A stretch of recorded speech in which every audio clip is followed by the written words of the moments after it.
बोलो जयकारा बोल मेरे श्री गुरु महाराज की जय। दयालु श्री परमहंस दयाल जी महाराज की जय। सर्वप्रथम हम अपने दादा गुरुदेव श्री परमहंस दयाल महाराज जी के श्री चरण कमलों में लाखों करोड़ों बार दंडवत प्रणाम करते हैं। सभी परमहंसों के चरणों में भी दंडवत प्रणाम करते हैं। और हम श्रवण करने जा रहे हैं अमर ज्योति दर्शन पंचम पातशाह जीवन चरित्र। उससे पहले अपने इष्ट देव श्री परमहंस दयाल दादा गुरु महाराज जी को प्रणाम करेंगे, नमन करेंगे और शुभ आशीष लेंगे। बड़े प्रेम से नमन कीजिए। पुकारो मेरे दादा गुरु महाराज, तुमको लाखों प्रणाम, कोटि कोटि प्रणाम। मेरी बिगड़ी बनाने वाले तुमको लाखों प्रणाम, कोटि कोटि प्रणाम। अद्वैत का पाठ पढ़ाने वाले तुमको लाखों प्रणाम, तुमको लाखों प्रणाम। भव से पार लगाने वाले तुमको लाखों प्रणाम।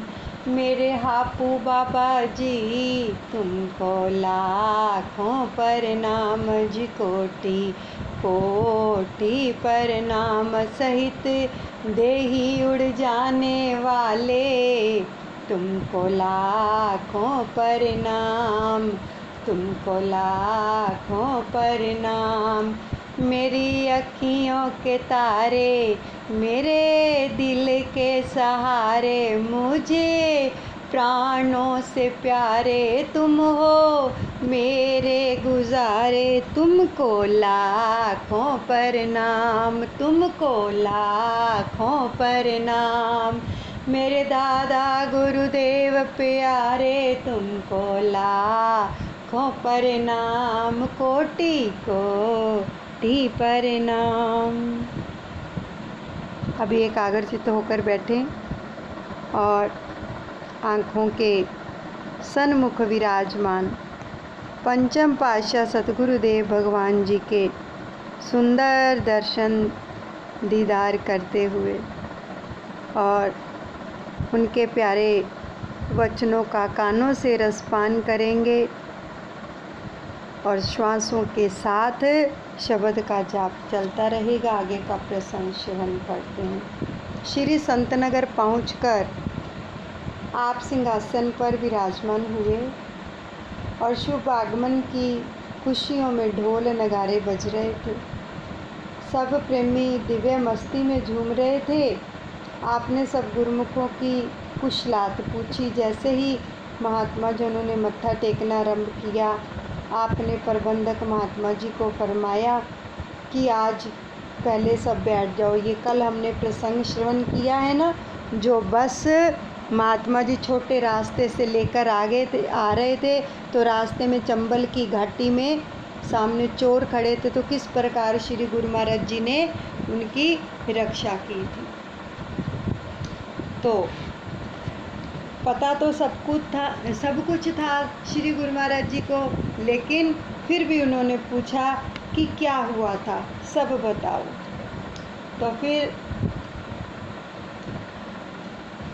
श्री गुरु महाराज जी ने जब सब उनसे पूछा कि हमें तो कुछ भी पता नहीं कि क्या हुआ, कौन सी विषम परिस्थिति आई थी, तो महात्मा योग सत्यानंद जी ने विनय की कि स्वामी जी, हम स्वयं देख रहे थे कि परम धाम से प्रस्थान करते हुए आपने मार्ग में कई जगह पर कार को रोका और अपने कर कमल को ऊपर करके आंखें मूंद ली थी, तो कैसे उनको इस विषम परिस्थिति से निकाला।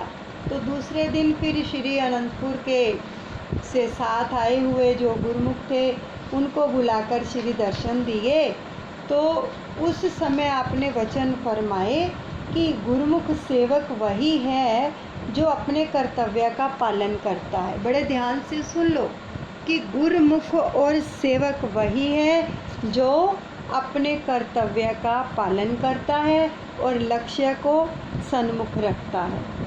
तो यह कर्तव्य और लक्ष्य क्या है? सतगुरु की आज्ञा मौज में चलकर गुरु भक्ति पथ पर चलते जाना ही कर्तव्य है। महापुरुषों की कृपा और प्रसन्नता को पाना ही लक्ष्य है। इसके लिए कभी भी भावनाओं में बहकर गलत रास्ते की ओर जाना कर्तव्य पथ से विचलित होना है।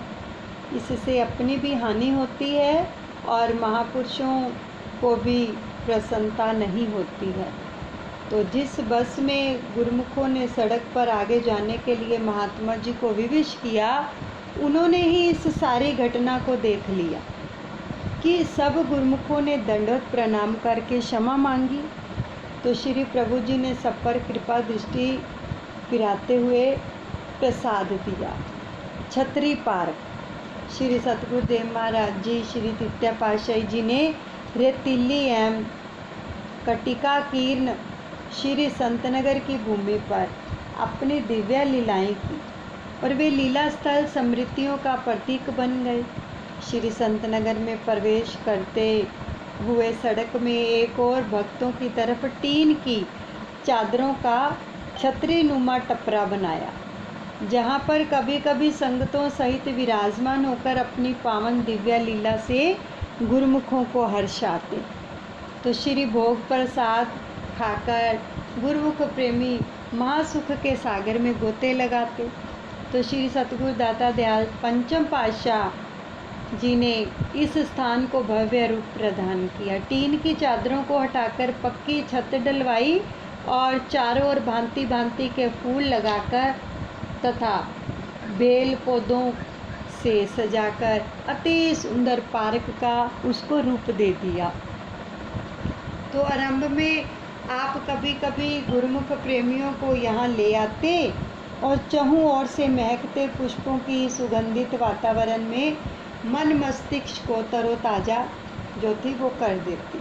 आप स्वयं यहाँ पर भ्रमण करते और सबको भ्रमण करने का आदेश भी देते थे प्रभु। तो पुनः उस छतरी के नीचे कुर्सी पर विराजमान होकर श्री वचनों के मंजूल शीतल सौरभ में सबको आनंदित करते। तो ऐसे ही एक बार आपने इस स्थान पर विराजमान होकर फरमाया कि कुदरत की ओर से महापुरुषों को सेवकों के कल्याणार्थ जिम्मेवारी दी जाती है। देखो क्या वचन फरमा रहे हैं कि कुदरत की ओर से जो महापुरुष होते हैं ना, उनको सेवकों के कल्याण के लिए, यानी उनको भवसागर से पार कराने के लिए, उनका कल्याण हो जाए, ये जिम्मेदारी कुदरत महापुरुषों को देकर भेजती है निज धाम से इस धराधाम पर। तो उसे अनुरूप वे रचना रचाते हैं। अब गुरु भक्ति पथ पर अग्रसर करने के लिए साधन भी जुटाते हैं। तो यहाँ पर दर्शनार्थी तथा अनुयायी भगतजन भ्रमण करेंगे और सुवासित समीर में अंतर्गत में सुमिरन ध्यान करते हुए आत्मविभोर हो जाएंगे। तो इस स्थान पर जहाँ तपती रेत, झुलसती गर्मी में कहीं भी पेड़ पौधे तथा फूलों का नामो निशान नहीं था, वायु में केवल धूल के सिवाय कुछ भी नहीं था, तो वहाँ आज श्री सतगुरुदेव महाराज जी की कृपा से फूल महकने लगे हैं और मयूर रसीली ध्वनि से सबको आकर आकर्षित करते हैं। तो इस प्रकार छतरी नुमा टपरा छतरी पार्क के नाम से विख्यात होकर श्री संतनगर में अपनी छटा निरखा रहा है। आगे है प्रेम बाग। आगरा के समीप एक स्थान प्रेम बाग है, जहाँ पर श्री तृतीय पातशाही जी महाराज समय समय पर कृपा फरमाते थे और श्री सतगुरुदेव महाराज जी श्री पंचम पातशाह ने उस स्थान पर दर्शनार्थी जिज्ञासुओं के लिए श्री मंदिर, सत्संग हाल, लंगर एवं सभी सुख सुविधाओं युक्त भव्य स्थान निर्मित करवाया। और आप यहाँ श्री संतनगर में पधारने पर मध्या में 2 दिन श्री दर्शन एवं सत्संग अमृत प्रवचनों से संगतों को कृतार्थ करते। अब विशेषकर आगरा के गुरुमुख प्रेमी यहाँ आते और महाप्रभु जी की समीपता तथा श्री दर्शन का लाभ उठाते। श्री संतनगर में बाहर से अधिक संगत आ जाने के कारण महाप्रभु जी इन्हें यही समय प्रदान कर भक्ति की संपदा से माला माल करते। तो एक बार आगरा निवासी कुछ भक्तों ने विनय की कि प्रभु, हम आगरा एवं समीप जो स्थान है उनसे केवल 1 दिन का समय निकाल कर यहाँ पर आते हैं और आत्मिक आनंद का तो मानो कुबेर का खजाना पाकर लौटते हैं। सत्संग, सेवा, भजन, सुमिरन के श्री वचन मानो हृदय की धड़कन बन रहते हैं। तो ऐसा है कि आपके वचनों का दिव्य प्रताप, श्री दर्शन के लिए दिल हरदम व्याकुल बना रहता है। तो फिर श्री वचन हुए। क्या वचन हुए कि संत सत्पुरुष हमेशा सतमार्ग दर्शाने अर्थात जन्मों से बिछड़ी आत्मा को परमात्मा से मिलाने के लिए सरल सुगम साधन दर्शाते हैं। तो वे स्वयं अमर हैं तथा जीवों को भी अमर उपदेश सुनाते हैं। वे जीव के सच्चे हितकारी एवं परम हितैषी हैं। उनका एक ही लक्ष्य होता है कि संस्कारी अधिकारी जीव सत्य मार्ग यानी भक्ति पथ पर चलते हुए सच्चे सुख एवं सच्चे आनंद को पाकर मानव जीवन की यात्रा जो है सफल करें। और यह तभी संभव है जब उन्हें पूर्ण संत सत्पुरुषों की सुसंगति का सौभाग्य प्राप्त होता है। तो यह परम सत्य है कि परमात्मा की असीम कृपा से मनुष्य को सत्पुरुषों की संगति प्राप्त होती है और यही इसके सौभाग्य की निशानी है। जैसे कहा है, सोहबते रोशन ज़मीरा कम नहीं अक्सीर से, आब भी पाता है कीमत मिलता है जब शीर से। सोहबते नेका में दिल लगा मिसल शीर से, सोहबते बद से हज़र कुन जाग जैसे तीर से। महापुरुषों का संग अमोघ है। जैसे पारस पत्थर लोहे को स्पर्श करते ही सोना बना देता है, तो वैसे ही साधारण जीव सत्पुरुषों की संगति में आकर भक्ति भाव से भरकर गुरुमुख भक्ति की श्रेणी में गिने जाते हैं। जैसे पानी दूध में मिलकर एक रूप होकर दूध के भाव बिकने लगता है, इसलिए महापुरुष जीव को जगाते एवं चिताते हैं कि सत्पुरुषों के जो वचन हैं उनको हृदय में बसाते हुए सत्संगति में ऐसे घुल मिल जा जैसे दूध में चीनी मिल जाती है। तो इसके विपरीत मायावी विचारों की संगति से ऐसे दूर भाग जैसे कौवा तीर को देखते ही दूर उड़ता चला जाता है। जो भाग्यशाली जीव महापुरुषों की संगति करता है, उनके वचनों के प्रकाश में चलता है और उनके पवित्र वचनों पर मनन करता है। देखो वचन आ रहे हैं। अभी दादा गुरु महाराज जी के आशीर्वाद से सबको क्या बोला था कि पंचम पातशाह सतगुरुदेव भगवान जी के वचनों की पालना करो, वही वचन आ गए।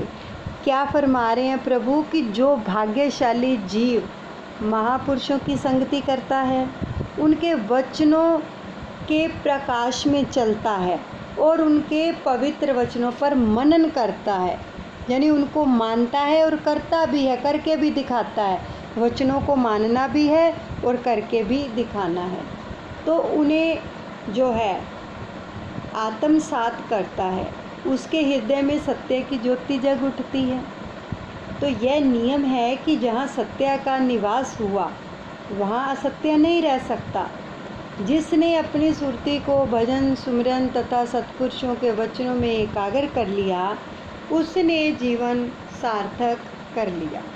अब दुनिया में रहते हुए सच्चे आनंद सुख का मालिक बन गया। प्रेम पिटारी में भाई नंदलाल जी गोवा ने भी अपने हार्दिक उद्गारों को इस प्रकार प्रकट किया है।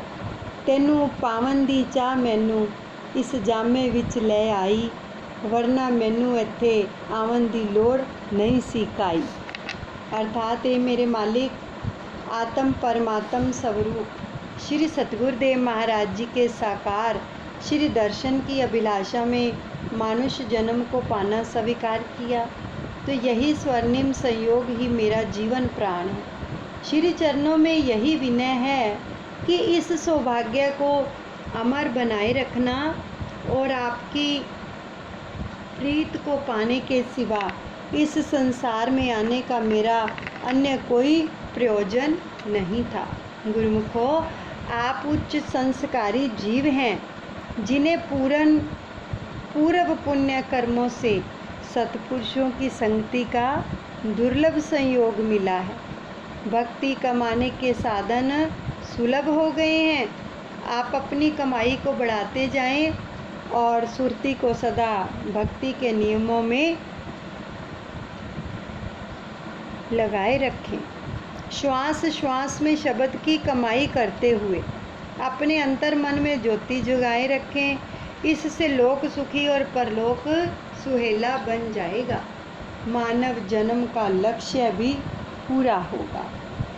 इस प्रकार आपने परमार्थ की राह पर अथक परिश्रम करके भक्ति मार्ग से अनभिज्ञ रूहों को सही मार्ग प्रशस्त करके उनके जीवन में नाम और भक्ति का दिव्य आलोक भर दिया।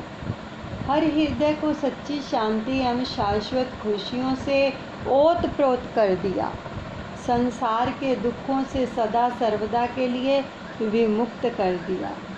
प्रेम बाग से आपने श्री संतनगर में कृपा फरमाई। जैसे क्षमा पर परवाने दौड़े चले आते हैं, उसी तरह यहाँ भी संगतों का सैलाब उमड़ आया। जिसको भी श्री प्रभु जी के शुभ आगमन का समाचार मिला तो वह श्री दर्शन पाने को आतुर हो उठा और दीवानों की न्याय दौड़ा चला आया। संगतों की लंबी लंबी कतारें लग गई। हर प्रेमी के दिल में यही उमंग थी कि उसे शीघ्र अतिशीघ्र श्री प्रभु जी के पास जाने का सुअवसर मिले और वह श्रद्धा भावना से लाई अपनी भेंट श्री चरणों में अर्पित कर सके। तो महाप्रभु जी भी प्रसन्न मुद्रा में दिव्य सिंहासन पर सुशोभित होकर सबको परम पावन श्री दर्शनों का रसपान कराते हुए प्रत्येक गुरुमुख की मनोभावना को पूर्ण कर रहे थे। तो अभी संगतों की कतारें लगी हुई थी कि महाप्रभु जी श्री सिंहासन से उठकर कक्ष की ओर जाने लगे। तभी आपकी दृष्टि पंक्ति में दूर खड़ी एक वृद्ध माता पर पड़ी। तो आपने सेवा समिति के एक भगत को बुलाकर फरमाया कि जाओ और जल्दी से उस वृद्ध माता को किसी तरह आगे लेके आओ। श्री आज्ञा पाकर भगत जी भीड़ में से निकलकर उस माता को आगे श्री सिंहासन जी के पास ले आए। तो उसने बड़ी श्रद्धा से आकर माथा टेका और एक रुमाल में से सेवा भेंट निकालकर मेज पर पड़े फूलों के बीच में रख दी। अब महाप्रभु जी ने सेवादारों को फरमाया कि इन फूलों को छांटकर इस महिला द्वारा भेंट की गई सेवा निकाल लें। देखो कृपा देखो। तो सायं के समय जब आप पुनः संगतों को कृतार्थ करने हेतु हाल में पधारे तो सेवादारों ने विनय की कि प्रभु उन फूलों में से तो मात्र 1.25 रुपया ही निकला है। 1.25 रुपया निकले। तो श्री प्रभु जी मौज में आ गए और फरमाया कि मात्र 1.25 रुपया नहीं है, बल्कि यूँ कहो कि उसने 1.25 लाख रुपए भेंट किए हैं। उस स्त्री के मन में इतना प्रबल भाव था कि उसकी यह सेवा लंगर हेतु उपयोग में आ सके, परंतु भीड़ अधिक होने के कारण वह यह सोच रही थी कि वह श्री चरणों तक कैसे पहुंच पाएगी। यहाँ तो भाव का मोल है, धन का नहीं, जैसे कहा भी है, भाव का भूखा हूँ मैं और भाव ही एक सार है, भाव से मुझको भजे तो भव से बेड़ा पार है। देखो कितनी कृपा करते हैं गुरुदेव। कोई पदार्थ, कोई वस्तु, किसी चीज़ के भूखे नहीं हैं, केवल भावना। और क्या फरमाया, ये 1.25 रुपया नहीं 1.25 लाख है। तो आगे आ रहा है प्रसंग नरोली। एक बार आपने श्री संतनगर से श्री कार के द्वारा दोपहर को नरोली आश्रम में कृपा फरमाई। वहाँ की संगत ने आपका भव्य स्वागत किया।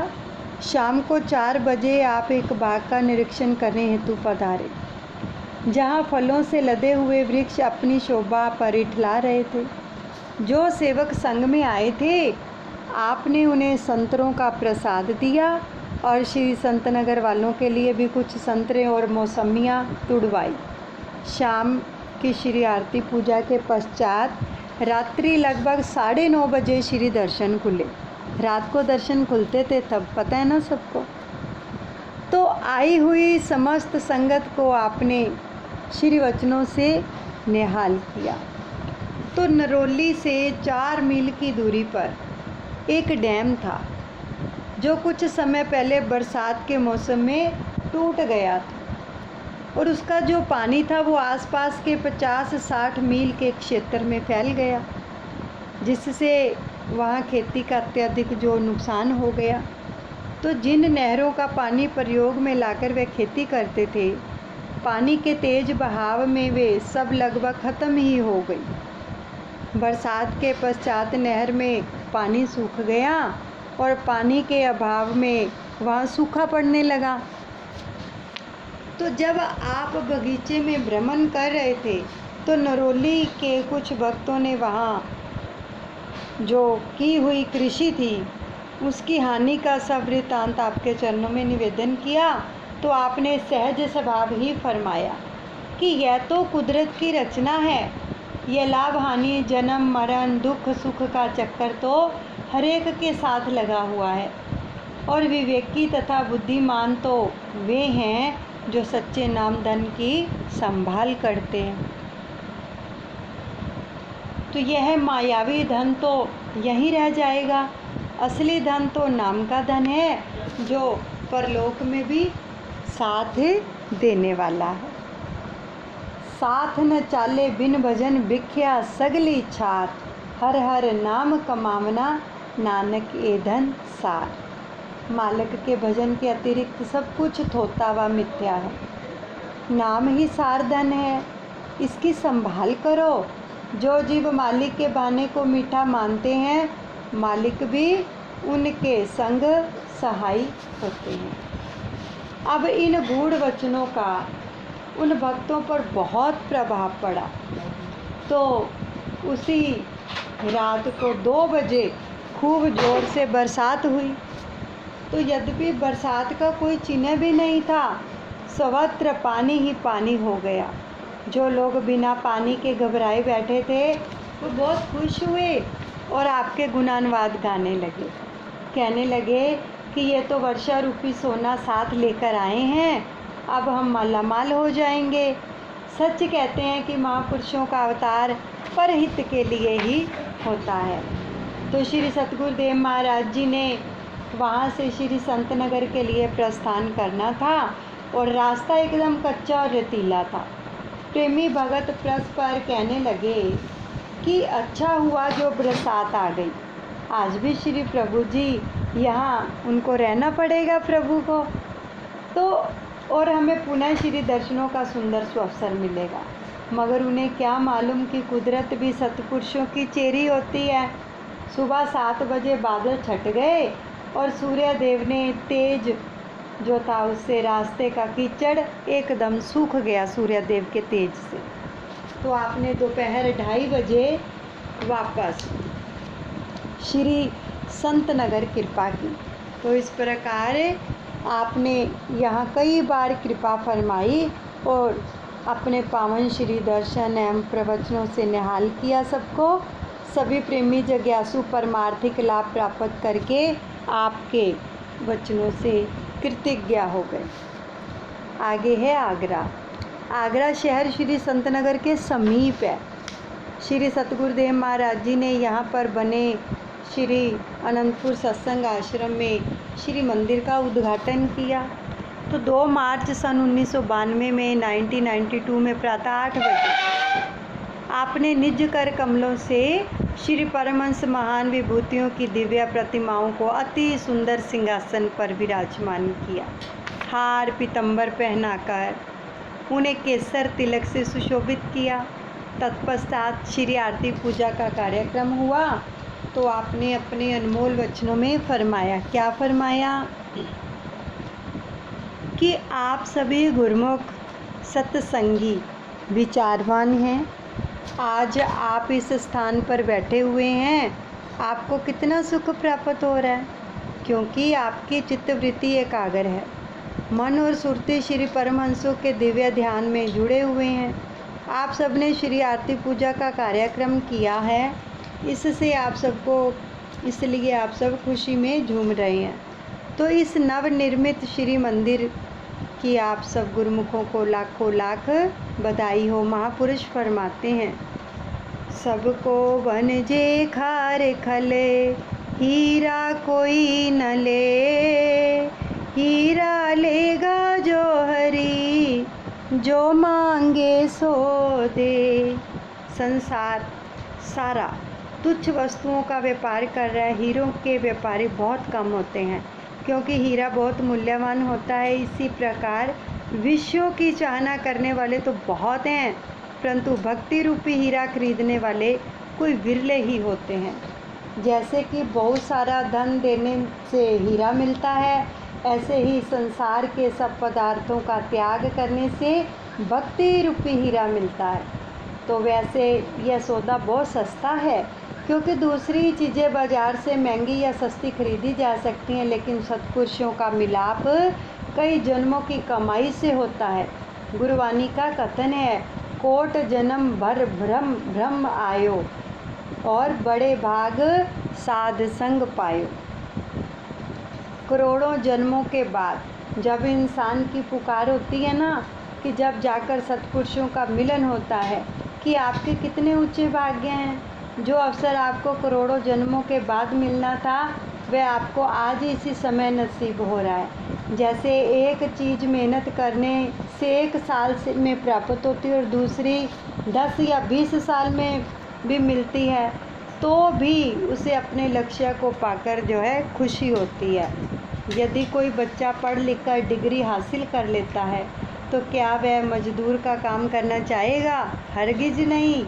इसी तरह इंसानी चोला पाकर भगवान से मिलकर परमात्मा स्वरूप होना है, वह तभी होगा जब उसका ध्यान आएगा और उसे दिल में बसाएगा।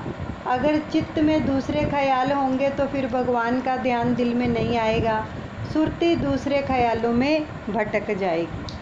आत्मा और परमात्मा एक हैं, लेकिन जो माया का पर्दा बीच में आ गया है, यह दीदार नहीं होने देता, और जब तक माया का पर्दा दूर नहीं होगा, मालिक का दीदार भी नहीं होगा।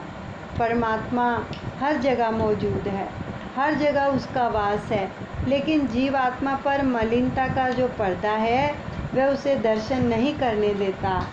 और आपको यह सुनहरी अवसर मिला है, जो कि श्री परमहंस मंदिर में आकर आपने अपने मन को एकाग्र करके परमात्मा से एकाकार हो सकते हो। गुरुमुख विचार करें कि इतनी ऊंची चीज़ को छोड़कर वे क्यों झूठी चीज़ों का ख्याल करते हैं। महापुरुष इसी लक्ष्य की पूर्ति हेतु संसार में आते हैं, और गुरुमुख जन उनकी शरण में आकर अपने वक्त का पूरा जो है लाभ उठाकर लोक और परलोक जो हैं वो सुखी बना लेते हैं।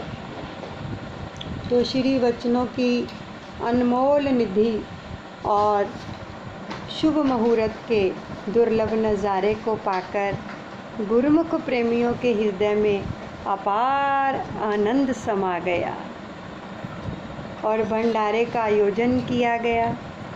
सब प्रेमी जन भाव विभोर होकर गुरु महिमा के गीत गाते हुए श्री प्रभु जी का कोटि कोटि जो आभार है वह व्यक्त करने लगे। यहीं पर सत्संग को विश्राम देते हैं और दादा गुरु महाराज जी के चरणों में समर्पण करते हैं। अनुचित क्षमा करें। बोलो जयकारा बोल मेरे श्री गुरु महाराज की जय। श्री परमहंस दयाल जी महाराज की जय।